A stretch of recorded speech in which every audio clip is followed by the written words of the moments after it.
So it seems I've always got questions, but I suspect it's because most of the people in this room are so steeped in this, they know the answers of the questions I'm answering already. Yeah, Michael, it's really interesting. I like that. I'm curious to know why you didn't think an additional thing that philosophy can do, which isn't just general, is just those skills, the epistemic skills, really, that, one thing we all have to do is to decide what to believe, how to proportion our belief, etc., etc. And although, of course, we learn sort of these in subject-specific ways, philosophy is the only subject in which we do that as a general skill. And that does seem to be really important for anybody, particularly in a world with so much information. So you would have thought that, so I'm just interested in why you decided actually to focus on the religious, political, and ethical. Great, thank you. So I have two answers, one of which is just to concede your point immediately and say, yes, I should also make a case for the value of epistemology and those kinds of questions. My only reservation, the only reason I didn't, and my reservation about it, is that I do think that in subjects like science and history, that's exactly what we're doing. I think in science, we're looking at the quality of, and indeed in history, we're looking at the quality and the strength of the evidence that we have for our beliefs about the world, our factual beliefs. So I think if science and history are being taught well, then they're absolutely about putting forward hypotheses, disproving them, gathering evidence, trying to kind of piece together a picture from the evidence that we have available, sorting out our factual beliefs and being responsible about our factual beliefs, I think is the work of other school subjects currently. I don't see any other school subject that's doing the work of helping us to be more responsible about our normative beliefs. So it's the sphere of normativity that I think is a gaping void in education that philosophy is urgently needed to fill. Once it's in there, work on epistemology and metaphysics and all those other things, fantastic. I'm all in favor. But I think the compelling reason to add it to the curriculum now is that we need to be able to think better about our norms. Laura, did you want to add anything to that? Sure. Yeah, I think that, Julian, you've actually hit the nail on the head, something that I think is really important in terms of our media literacy these days. So with the social media, we're accessing and sort of having an influx of more information, images and ideas than ever before. And linking back to this idea of narrative, a lot of people use anecdotes or personal stories in very powerful ways to convince us of things. And people who are trying to look online for something to, give them evidence for a claim that they should believe or not believe, are being swayed very easily and manipulated very easily by the wrong kinds of evidence. And so for me, those philosophical thinking skills, which include being able to judge evidence and figure out if what assumption underlies that argument, if the conclusion logically follows, I think that philosophy and that analysis is required in order to figure out what we should listen to, what we should discard, where to go to for our sources of information, and how to avoid some of the pitfalls of that online, cacophony of noise. So I think it's absolutely central. Thank you. Michael, in your argument, you're saying the compelling reason to do philosophy in schools is to challenge societal, cultural, religious norms.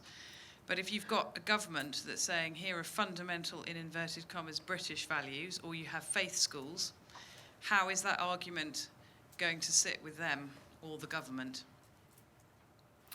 Yeah, thank you. So I don't think I put it quite, it's about challenging societal norms. I think that comes into it, of course. I think it's about each of us thinking through for ourselves the norms and standards to which we hold ourselves and why we do that. I think that's really important work. I'm not actually pessimistic about it vindicating fundamental British values. I mean, we shouldn't call them fundamental British values. It's a horrible misnomer. But there are very good reasons for respecting the rule of law and for favouring democracy over the alternatives, and for thinking that personal liberty is a good thing. So it's not that I'm thinking there's something fundamentally wrong or misguided about the idea that these are good values to be bringing people up with. It's that it's really important that we are able to distinguish the values for which we have good reasons from the values for which we really don't. Thank you. Oh, we've got two more. So first Grace and then Emma, and then we'll have just two more questions and then we move on. Yeah. So question for Laura.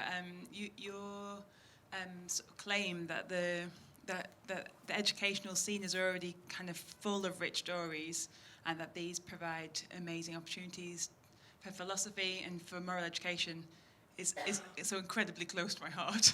So I don't need to be convinced further, but what I'm interested in is how you envisage that playing out in practical terms. So specifically, it sounds like a really responsive kind of vision of education, where maybe where the stories of students arise out of their own mouths, their testimony, and where stories come out of the curriculum, the teacher would be able to respond philosophically. But I also know that you also have a strong sense of what trained philosophers, academic philosophers, can bring to the table. So I'm just sort of wondering, how do you, who and how might who will do the work, and how might this fit together in your sort of vision of what it could be? Yes, thank you. So, I mean, this is exactly right. So I'm actually in favour of sort of a whole school approach where philosophy and pedagogy and that critical engagement is a part of a whole school approach, in which case teacher training is absolutely vital, and there has to be an element of teaching teachers not just some philosophy but also how to facilitate philosophical dialogue and to recognise philosophical concepts and ideas and things like this. So that's sort of my pinnacle, my beacon, my guiding light argument. But in the meantime, I'm trying to be pragmatic, and I was trying to think, well, what's a way in? And there's different arguments being put forward here today, and I want to support all of them really. So if the case that there's already stories in the classroom and we can start to use these and engage with them philosophically, I don't think that can just be assumed to happen. I think there are definite techniques and skills that are required. So the next argument that has to be made is, well, then what do we do for teachers? What's the teacher training? What's the ongoing professional development? And that's an absolutely key part of it. But also, I'm just interested in extending that argument and then looking at the kinds of narratives and even images and things that young kids are already engaging with, and giving them a safe space to engage with that critically as well as compassionately. So the argument I could present today was very narrow, really. And I just think that if these are conversations and ideas kids are already having, but not having it in informed ways. We talk about digital natives. They already know the skills of engaging online, but they don't have the skills to do that in a way that's ethical and responsible and critical. We really need to find a way to augment that. And I think philosophy has some of those skills required, but it means that the teachers have to learn how to support that as well. So, yeah. Thank you. Just one more quick question from Emma. I'm coming back to Michael again. So you talk about the subset of philosophy being moral, political, and religious, that subset. I mean, philosophy could be argued to be the big set of all education, right? So every subject has come from philosophy, if you go back to the ancient Greeks. But I think there was something else in there about the tools. I think aren't you really focusing on the tools of philosophy? You don't want people to be taught morals. You don't want people to be taught a religion or how to think politically.